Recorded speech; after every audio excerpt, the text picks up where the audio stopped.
A desperate gamble for survival. The room was small, nothing like the grand chambers one might expect when dealing with matters of such immense importance. Yet the 12 figures seated around the table exuded an air of gravitas that no lavish surroundings could ever provide. They were the highest panel of the Galactic Defense Alliance, leaders of 5 different species who had come together for a single purpose: the survival of their people. Their eyes were glued to the flickering 2D screen in front of them, where a lone figure stood, their face twisted with a mixture of fear and exhaustion. "I want you to know that you are speaking before the highest panel." The figure's voice faltered, betraying the anxiety that simmered beneath their calm exterior. "This is a matter of the utmost urgency. You must understand, our Defense Force leadership needs to hear of this immediately." A tense silence filled the room as the panel members exchanged uneasy glances. The being on the screen was clearly struggling. The word hung heavy in the air, their meaning as grave as the situation itself. The room was modest, utilitarian even, far from the luxurious halls typically associated with important meetings. But that was fitting. This wasn't a diplomatic conference or a peace treaty. This was a crisis, a matter of life and death. The 12 beings gathered at the table represented species from across the galaxy, each one a part of an alliance forged out of necessity. Their heads were bent, eyes fixed on the tiny pixelated figure on the screen. The image flickered slightly as if reflecting the instability of the message itself. "Please verify." One of the panelists spoke, their voice clear and authoritative. "The population of your outpost is approximately 1,000, correct?" "Yes, that's correct." The voice from the screen responded, the speaker's eyes briefly looking away, perhaps to collect their thoughts. There was a brief pause, a silence thick with the weight of the next question. "You said there were no casualties. How did you achieve that?" The voice was laced with incredulity. The room felt smaller somehow, the walls closing in, as if the answer could shatter everything they knew about warfare and survival. The figure on the screen shifted uncomfortably, their hands wringing in front of them. "It wasn't us," they admitted, a note of frustration creeping into their tone. "It wasn't us who saved the outpost. It was humans." The word hit like a thunderclap. The word humans hung in the air, unfamiliar and strange.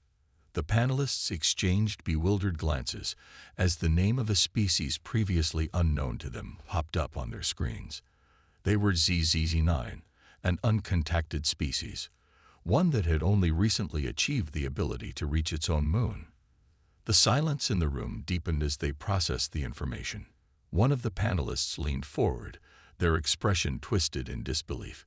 "You mean to say humans were the ones who defended your outpost against a warband?" The commander on the screen hesitated, a flicker of uncertainty crossing their face before they continued. "Not quite," they said slowly. "We didn't ask them to do it alone. We asked 4 individuals, 4 humans. 4. The word echoed around the room, spoken in disbelief by several voices at once. The idea of trusting 4 members of an uncontacted species to defend their entire outpost against a marauding warband was incomprehensible. 4 humans. Are you truly saying you gambled everything on 4 individuals? The commander's gaze shifted downward, their voice heavy with the burden of their choice. We had no other choice. We were desperate. We had no military to defend ourselves. The warband was already en route, and our request for help had been denied. The decision was made for us. There was no other option. There was a collective shudder as the panelists absorbed this revelation. The decision to turn to humans, a species that hadn't even mastered interstellar travel, was shocking enough, but the real kicker was that their call for help had been ignored. They had been left to their fate. I alone take full responsibility for this breach of first contact protocol, the commander added, their tone now laced with both regret and defiance. But in that moment, I didn't care. It was a question of survival. The room hummed with tension. A few of the panelists, the more conservative members of the alliance, exchanged heated whispers. Others sat in stunned silence, processing the weight of what they were hearing. Another voice cut through the quiet. How did you even contact these humans? Did they not object to being pulled into this war? Did they not question your motives, your intentions? The commander's eyes flicked nervously to the side, as if replaying the events in their mind. At first, yes, there was fear, confusion, even panic. But we explained the situation to them. They understood that we had no time to waste. And once they realized what was at stake, they agreed to help. The tension in the room remained thick, but there was a flicker of something else in the air now. Curiosity. How did you contact them? How did you convince them to come with you? Another panelist asked, leaning forward. The commander hesitated before answering. We found them in the most unlikely of places.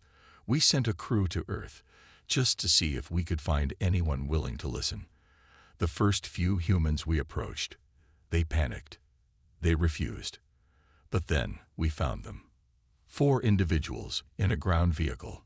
They didn't hesitate. They agreed to help, no questions asked. And that's when we brought them aboard. There was a murmur among the panelists, and they didn't object to leaving their planet, to learning about you, about the dangers you were facing. The commander nodded slowly. No, not really. One of them was even enthusiastic about the space flight. They had experience with military operations, and they were prepared for the unexpected. It was only when one of them had to be sedated before takeoff. Well, that was when we realized how serious it was. The air in the room felt charged with anticipation. The panelists were waiting for the next part of the story, the part that would explain just how these 4 humans, with no experience in alien warfare, had managed to turn the tide. The commander continued, their voice growing more confident. We gave them everything we could. A ship, gadgets, tools, and devices. We didn't know what would work, but we hoped something would. But the most surprising thing, they didn't ask for weapons. The room of 12 was deathly silent, their collective attention fixed on the screen. The commander's words had struck a chord with them, like a note played on an ancient instrument, reverberating in their minds. Humans, the same species that had only recently taken their first hesitant steps onto their own moon. How had they become a savior to an entire outpost, a bulwark against a marauding warband? It made no sense. And yet, here the commander was, recounting events that defied logic and understanding. 4 humans, the speaker of the panel repeated, as if testing the very sound of the words. And they didn't ask for weapons. The commander nodded, his expression resolute yet tinged with disbelief. No, they didn't. They refused. Not even the meager armaments we offered. They were focused on something else, something we couldn't quite grasp at first. A murmur rippled through the panel. The fact that these humans were so adamant about avoiding the use of weapons, at a time when their survival depended on defense, was incomprehensible to many of the beings seated around the table. For races that had seen countless intergalactic wars and conflicts, the concept of combat without guns, lasers, or missiles was almost unfathomable. But these humans, these strange, primitive creatures from a distant world, had managed to do the unthinkable. The commander continued, his voice taking on a tone of awe. We gave them all the technology we had, gadgets, tools, devices. We didn't know what would work. It was a gamble. But the one thing we didn't expect was how resourceful they were, how quickly they adapted. One of the panelists, an elder of a long-lived species known for their patience, raised a brow. Adapted? How so? The commander leaned forward, his eyes never leaving the screen. The humans didn't just use our technology. They reimagined it. They saw possibilities that none of us did. The head engineer's helpers, the ones we thought would only assist in basic repairs, became a key part of their strategy. And it wasn't just the tech. It was their ingenuity, their ability to think on their feet. It was something we never anticipated. There was a brief pause. The speaker of the panel, a being of considerable political power and experience, spoke next. "So you're telling us that these humans, these primitive beings, have managed to outwit a warband with no advanced weaponry?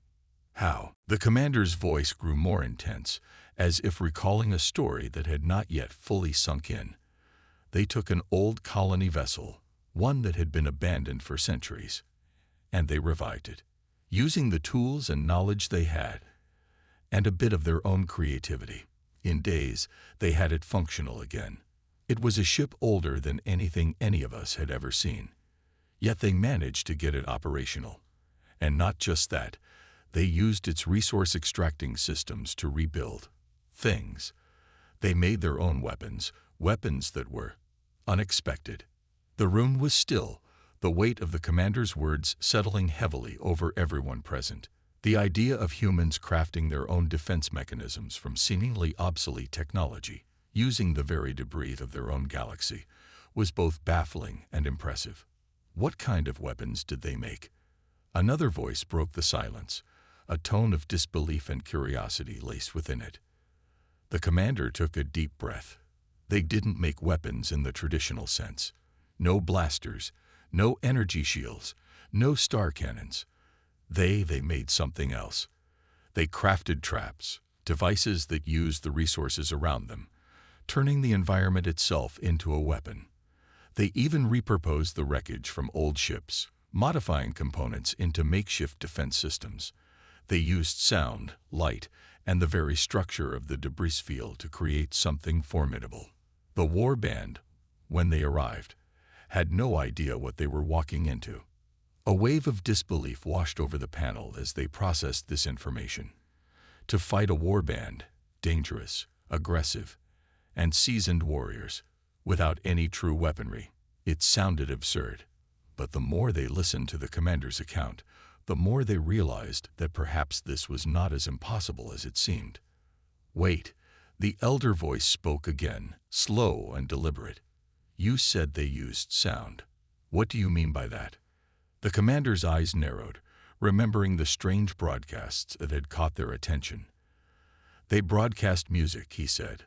"From the wreckage, they somehow managed to send out low-range subspace signals.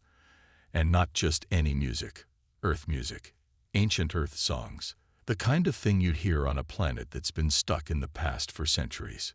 The room went silent. It was clear that the members of the panel were struggling to make sense of it. Music? How could music be a weapon? What could possibly be the point of broadcasting songs to fend off a ruthless warband? The commander seemed to sense their confusion and added, "At first, we didn't understand, but then it became clear. They were using the music as a signal, a means of disrupting the warband's communications. The sounds, the rhythms, it was disorienting. It was so strange, so alien to them, that they didn't know how to react. They didn't know how to fight it." A ripple of realization spread across the panel. One of the younger beings spoke up, their voice trembling with awe. "They used the unpredictability of their culture to disrupt the enemy. They turned something harmless into a weapon." The commander nodded grimly. "Exactly. It wasn't just the music. It was the way they used everything around them. They turned the environment, the debris field, into a weapon. They knew how to survive by adapting to the situation, by using what they had. And the warband, they never stood a chance." Another pause. Then the speaker, the one who had first spoken with disbelief, asked, "What happened to the warband? Did they retreat?" The commander shook his head, his face grim. "No. They were obliterated. The humans, they had outsmarted them. The warband, blinded by their own arrogance, had underestimated the humans. And by the time they realized what was happening, it was too late." The panelists exchanged glances, some of them finally understanding what had happened. What they had just heard wasn't just a story of survival. It was a story of the power of ingenuity, resourcefulness, and something far beyond the traditional ideas of warfare. It was the power of the human spirit. And what of the humans? One voice asked, the question almost a whisper. What do they want in return for their help? What do they ask of us? The commander's eyes softened for a moment. They asked for nothing, he said simply. They wanted nothing. They did what they did because they could. They helped because they believed it was the right thing to do. As the panel sat in stunned silence, the weight of the commander's story began to settle into their minds. It was a strange feeling, one that the members of the panel couldn't quite name. This realization that these humans, these primitive beings from a distant planet, had done the unthinkable. They had, through nothing more than sheer ingenuity, defended an entire system from a war band that had been hell-bent on destruction. But as impressive as the story was, it also raised more questions than it answered. The commander remained silent for a moment, his eyes scanning the room, waiting for the inevitable barrage of questions.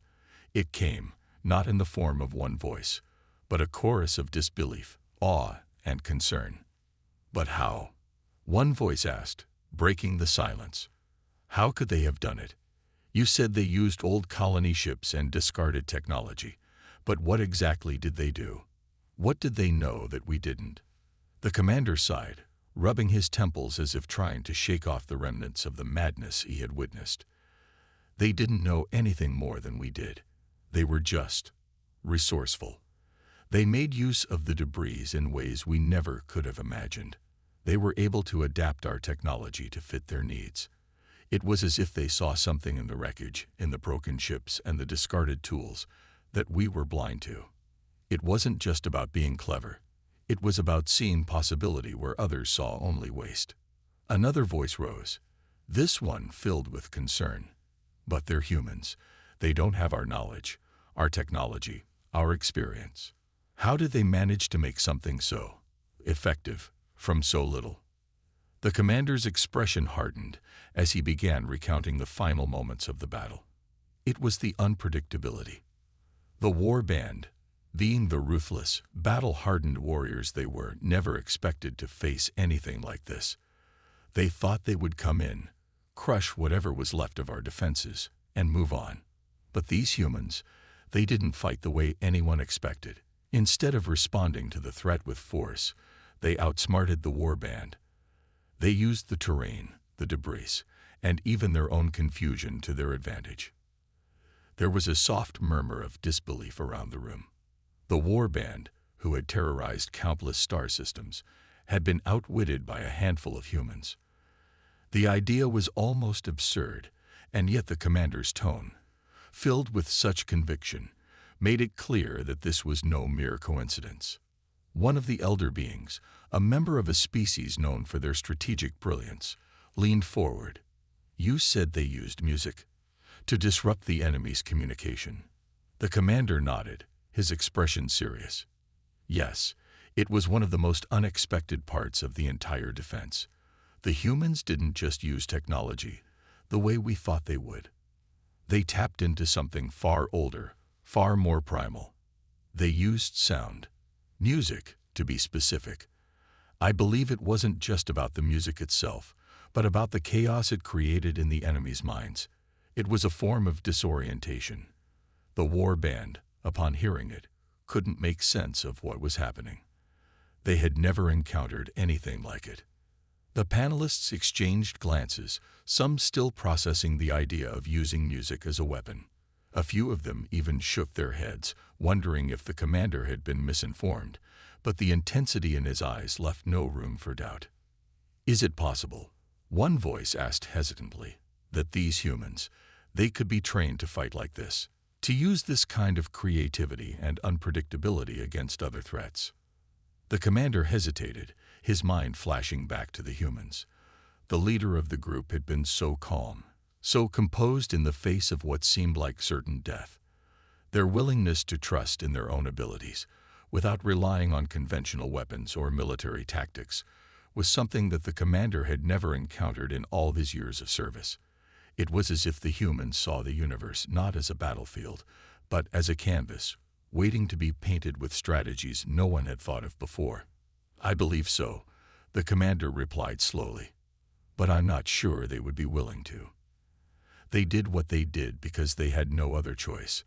They acted out of desperation, but they also acted because they believed they could. They didn't rely on the weapons we offered because they didn't need them. They saw the world differently. They turned survival into an art form. I don't think they would fight anyone unless they truly believed in the cause. A quiet pause followed as the members of the panel processed this new piece of information. The concept of humans, of all species, fighting not just for survival, but for something greater, something more profound, was a strange one. It was hard for them to reconcile the image of these primitive creatures with the warriors they were known to be in their own cultures. For the first time, the panel began to ask themselves, could these humans be more than just survivors? Could they become something more? The silence stretched on until the speaker of the panel, the one who had initially expressed the most disbelief, finally spoke again, his voice tinged with respect. What do we do now? Do we consider reaching out to these humans? Do we enlist their help for future endeavors? The commander straightened in his seat, taking a deep breath. I believe that would be wise. But we must tread carefully. They are not like us. They are unpredictable. They are not bound by the same rules of warfare or diplomacy that we follow. If we approach them, we need to be prepared for whatever they may do. And we need to understand that their help comes with no strings attached. They don't fight for power or for gain. They fight because they believe in something. And if we're not careful, they might end up changing everything. The room fell into a deep, contemplative silence. The panel members, each coming from a different corner of the galaxy, could feel it. The stirrings of something new, something both dangerous and exhilarating. Humanity had entered the equation, and now everything had changed. The room hummed with quiet energy. No one spoke immediately. The idea that a species, so seemingly unremarkable to the larger galactic community, could turn the tide in an existential battle was a notion few had ever entertained. Yet here it was, unfolding before them. The humans, creatures barely capable of space travel and steeped in their own chaotic history, had just proven they were not only able to survive, but to outwit and outmaneuver a war band far superior in firepower, technology, and military expertise. The silence was broken by one of the younger members of the panel, a being from a species known for its keen intellect and precise calculations. Their eyes glimmered with both awe and caution. This is a new frontier, they said, their voice barely above a whisper. But can we truly trust that this creativity is something we can control? The commander glanced at the speaker, his face a mask of resolve. I can't say for certain. What I saw was not an act of blind courage, but a calculated risk. The humans didn't fight in the way we would have expected, through sheer force or firepower. They fought with everything they had, using whatever was available to them. They turned the wreckage of their enemy's ships into traps, improvised weapons, and even used the environment itself as an ally. They were brilliant. Another voice chimed in, more skeptical this time. But brilliance in desperation is not the same as brilliance in war. They had no other choice, correct? If they hadn't fought like that, they would have died. I don't see how that translates into a useful asset. How could they replicate this under different circumstances, with different stakes? The commander's gaze darkened as he recalled the scene of their victory. It was clear to him now, what the humans had done was not just a result of desperation, but of their inherent ingenuity. This was a species that didn't simply react to threats. They adapted, they created new solutions from the ground up, building weapons and strategies where there were none. They can replicate it. The commander responded firmly, his voice carrying the weight of his conviction. Because their resourcefulness is not born of desperation alone. It's a core part of who they are. Humans see the world as a series of challenges to overcome, not obstacles to avoid. They'll find a way, no matter what they're up against. A moment of silence followed. It was clear that the commander's words had sparked something in the room, an understanding that humans were not to be underestimated. The panel, composed of beings who had watched civilizations rise and fall over millennia, were now forced to confront the reality that this primitive species had the potential to be far more than just survivors. They could be game changers. One of the more senior members of the panel, a being whose species was renowned for their diplomatic prowess, leaned back in their chair and exhaled sharply. The question, then, is not if we can trust them, but whether we can control them. If they are capable of this kind of independent action, can we count on them to work with us when the time comes, or will they take matters into their own hands? The commander stood, his gaze steady and unwavering. "I cannot predict the future," he said, his tone grave. "But I know that the humans' motives are not driven by conquest. They fight to protect what they believe in. If we can offer them a cause, one they find worthy, then I believe they will stand with us. But if we fail to show them that we are worthy of their trust, then yes, they will act on their own. They will fight for themselves, and nothing more." The room was now fully engaged, the weight of the situation pressing down on them. The idea that the future of their sector could hinge on the alliance, or lack thereof, with these humans was a concept that was difficult to digest. But there was no denying the potential, no denying that the humans had done what others thought impossible. "We can't afford to underestimate them," one of the younger beings stated, their voice sharper now, filled with a growing sense of urgency. "These humans, whoever they are, wherever they come from, have a power we've never encountered before. It's not just their technology, it's their mindset. We've always relied on superior firepower, on military strategy, on the advantage of knowledge. But these humans, they rely on something else." "Ingenuity," the commander answered, his voice resolute. "They rely on ingenuity, and they use everything around them to their advantage. You can't fight that. Not with just weapons." The implications were becoming clear now. If humanity could adapt to every challenge, if they could weaponize their creativity in ways the galaxy had never seen, then they could not only be an asset, they could be a threat. A game-changing threat, one that could alter the balance of power in the sector. For a moment, the room was still again. The panel members looked at one another, each considering the same question. Could humanity truly be trusted? Could they be convinced to fight for the greater good of the galaxy, or would they turn on them when the stakes were raised? It was the speaker who broke the silence.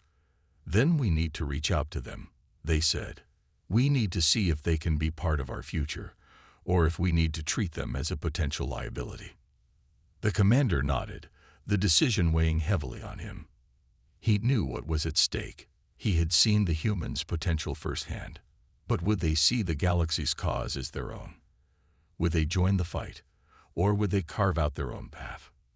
"Let's see what they can do," the commander finally said. "But we need to proceed with caution. We can't force them into anything. They fight for their own reasons. Let's hope those reasons align with ours." The call had been made. The decision was final. The humans, who had once been seen as nothing more than a primitive species, were now the key to securing the future of an entire sector. It was not a light choice, and it had not been made without trepidation, but it was made. The question now was, would the humans answer? The commander sat in his quarters, his mind racing. He could already hear the whispers of doubt among the panel, the uncertainty that still lingered in the air like a heavy fog. These beings, who had controlled vast empires for millennia, were still grappling with the idea that the humans could truly be their allies. They had always relied on their own power, their own technology, their own armies to defend their positions. But now, they were looking to a species with no true spacefaring history, no advanced military arsenal, to be their saviors. The communication was sent, a simple but urgent message. "We need your help. Will you fight for us?" A few hours later, the response came. It was not a long message, not a complicated one. In fact, it was shockingly brief. "We will help, but we need to know what you can offer in return." That was it. No grand speeches, no promises of fame or riches, just a simple declaration that the humans were willing to fight, but only if they understood what they stood to gain. It was not an answer anyone had expected. The panel members, who had anticipated grand words of loyalty, even a declaration of gratitude for their intervention, were caught off guard. The humans were not interested in being bought or manipulated. They wanted to know what they were fighting for, and they wanted it clear. One of the panel members, a being whose species had long prided itself on its strategic foresight, was the first to speak. This is unexpected. They are not offering blind loyalty. Instead, they are asking for terms. The commander nodded grimly. It's not about loyalty. It's about pragmatism. Humans fight for their reasons, often for things that others may not understand. But when they fight hard. And they will fight for what they believe in. Another member of the panel, a being from a species known for their empathy and emotional intelligence, looked concerned. But what if what they believe in doesn't align with what we need? If they refuse to fight for us, we could lose everything. The commander paused for a moment, considering their words. The tension in the room was palpable. We don't have the luxury of waiting for everything to align perfectly. We need to show them that we are worthy of their help. If we can prove that we are fighting for something greater than ourselves, that our cause is just, then they will fight alongside us. The speaker from earlier, who had been skeptical of the humans' potential, now spoke with a newfound sense of urgency. If they have this kind of resolve, this sense of independence, we need to ensure that we can offer them a cause that resonates. If we fail to understand what drives them, we could lose their support before we even get started. The commander looked out at the stars from his window, his eyes reflecting the vast expanse of space. We must not fail them.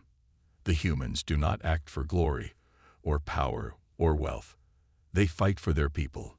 They fight for their survival. And in their hands, every tool becomes a weapon. Every scrap of technology becomes a way to fight back. This is the advantage we need. There was a collective shift in the room.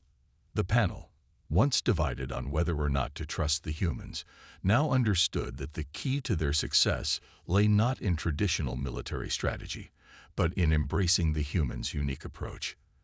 This was not going to be a conventional war, and humanity was not going to be a conventional ally. But perhaps, just perhaps, that was exactly what the sector needed. The next steps were clear. The humans had asked for clarity in return for their help. It was time to show them what they would be fighting for. Not just survival, but a future where their ingenuity, their creativity, and their very spirit could thrive alongside the other species of the galaxy. The commander activated the comms. A message was sent out, this time not to a distant world, but to the humans themselves. The message was simple, but heavy with meaning. We fight for more than just survival. We fight for the future, and we will not let anyone take it from us. The stakes had never been clearer. The humans, with their unyielding pragmatism and unique brand of ingenuity, had agreed to help, but only if they were shown a cause worth fighting for. Their message had been simple: we fight for the future. Now, it was time to show them that their fight would not be in vain. The panel's doubts had been slowly chipped away, replaced by a growing sense of urgency. It was no longer just about survival. The humans had ignited something in the leaders of the defense force, something that had long been dormant. Hope. Hope that this ragtag species from an insignificant corner of the galaxy could truly be the answer to their plight. The base commander stood before the view screen once again, facing the Council of 12. This time, he was not delivering bad news. This time, he was bringing them something new, a plan. A plan that would require the humans' intervention in a battle the defense force was barely prepared to fight. The war band that had been threatening their sector was closing in, and the only thing standing between them and complete annihilation was the debris field around Naren. The debris field was a massive, desolate graveyard of ships and space stations, the result of a failed mining operation centuries ago. At first glance, it seemed like an impossible place to mount any sort of defense. But for the humans, it was the perfect battleground. They had already shown their ability to salvage ancient technology and repurpose it in ways that no one had thought possible. If they could do it once, they could do it again. And this time, the stakes were far higher. The Defense Force had offered what little resources they could spare: old, outdated weapons, a few ships that were barely functional, and whatever remaining fuel they could scrape together. But it was the humans who had the key to unlocking the true potential of the debris field. They didn't need advanced technology or powerful weapons. They needed creativity, resourcefulness, and an unwavering determination. And the humans had all three in spades. The commander relayed the plan to the 12, his voice steady, but filled with an undercurrent of excitement. "We will send a small group of humans to the debris field, along with a team of our own engineers. Their mission is to salvage what they can from the wreckage. Hull plates, engines, whatever we can use to create something that can hold off the enemy. The humans will lead the effort. They will build, repurpose, and make something out of nothing." The panel listened in silence, their expressions a mix of skepticism and curiosity. The commander could feel the tension in the room, but he knew this was their only chance. The humans had already proven they could defy expectations. If anyone could make a defense out of a graveyard of old ships, it was them. "There's more," the commander continued, his voice growing more confident. "The humans have requested something unconventional. They want us to provide them with a specific set of tools that are not even designed for combat. They plan to use these to fabricate the weapons they need. We don't have the luxury of waiting for conventional solutions. The humans are offering us an alternative. We either trust them or risk losing everything." One of the panel members, a being known for their keen strategic mind, leaned forward, her antennae twitching in thought. "And what exactly do these humans intend to build?" The commander paused. "We don't know yet, but if their previous work is any indication, they will turn even the most mundane objects into weapons. These humans have an uncanny ability to make use of whatever they find. And if we're going to survive this attack, we need their resourcefulness." Another member, an older being whose species had seen countless battles, spoke with a hint of disdain. "You're asking us to gamble on the ingenuity of a species that doesn't even understand the true nature of war." The commander's gaze hardened. "I'm asking you to trust that the humans understand something that we've forgotten. Everything can be a weapon, if you know how to use it." The room fell silent as the weight of his words sank in. The panel members exchanged glances, each one silently grappling with the decision they now faced. Finally, one of them spoke, his voice reluctant but resolute. "Very well. We will send them what they need. But this better work. For all our sakes." With the decision made, the next step was clear. The humans would be sent to the debris field to begin their work, and the Defense Force would do everything in its power to provide them with the support they needed. But in the end, it would be the humans who determined the outcome.